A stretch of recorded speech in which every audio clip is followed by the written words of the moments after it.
দে কালা কবুতর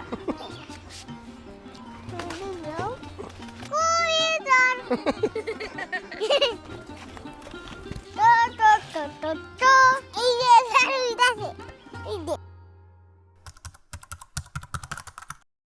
আসসালামু আলাইকুম, আশা করি সবাই ভালো আছেন। আমার কবুতরের বাচ্চা দুটি কত বড় এবং দেখতে কেমন হয়েছে সেই আপডেট আজ আপনাদের জানাবো। এর জন্য ছোট ভাতিজা লাবিবকে সাথে নিয়ে সকাল সকাল উঠে পড়লাম ছাদে।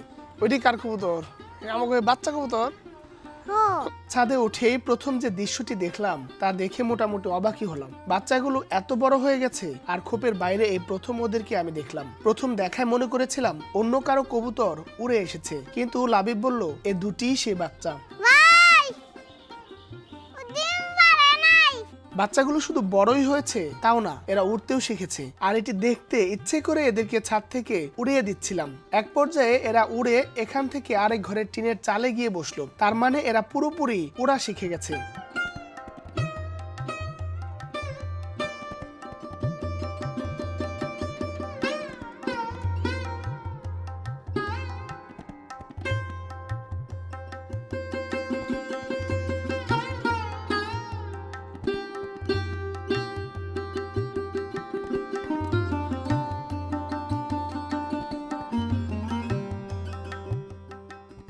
এমন সময় দেখলাম একটি কবুতর খোপের ভিতর আটকে পড়েছে। এটিকে কেউ আটকে রাখেনি, নিজে এটার ফাঁকা দিয়ে বন্ধ করে রাখা রুমে ঢুকে পড়েছে, কিন্তু এখন আর বের হতে পারছে না। এর মধ্যে দেখলাম একটি কালো কবুতর খোপের ভিতর বসে আছে। ভাতিজাকে দিয়ে বের করে দেখলাম কোনো ডিম নাই ভেতরে, শুধু শুধু বসে আছে, হয়তো ডিম পাড়ার প্রস্তুতি নিচ্ছে। কয়েক মাস হয়ে গেলেও এগুলো ডিম পাড়ার কোনো খবর নাই। আমার কবুতর পালার উদ্দেশ্যই হলো শখ এবং বিনোদন। আমার ভাতিজারা খুব মজা পায় এগুলো দেখে, এদের খাবার খাওয়াতেও। কোনটায় থাকে বাচ্চা কবুতর? আমি বাড়িতে থাকলে সারাক্ষণ লাবিব আমার সাথে সাথে ঘুরবে, আমি যা করব ও তাই করবে। তবে ছাদে রেলিং না থাকায় ভয় হয়। এখন হাত বের করবো কেমনি? হাতে ঠিক আছে, এখন হাত কাটানো লাগবো। ডাক দাও কবুতরে।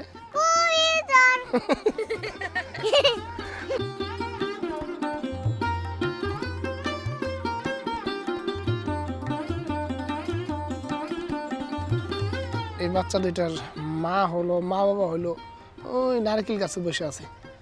এই যে গিরিবাজ জাতের কবুতর, পোকা হয়েছে।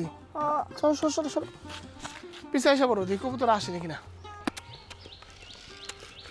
এমনি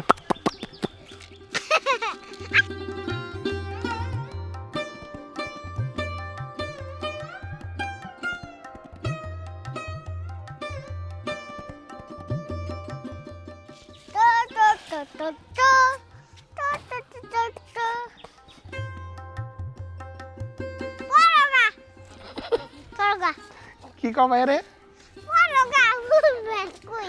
তোমার পড়া নাই?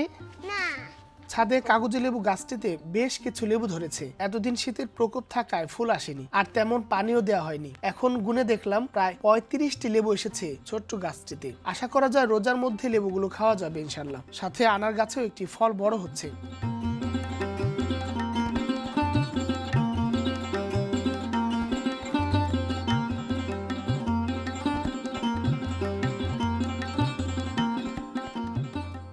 আজ এ পর্যন্তই। সবাই ভালো থাকবেন, সুস্থ থাকবেন। আল্লাহ হাফিজ। কারোটা কিন্তু শুনে না।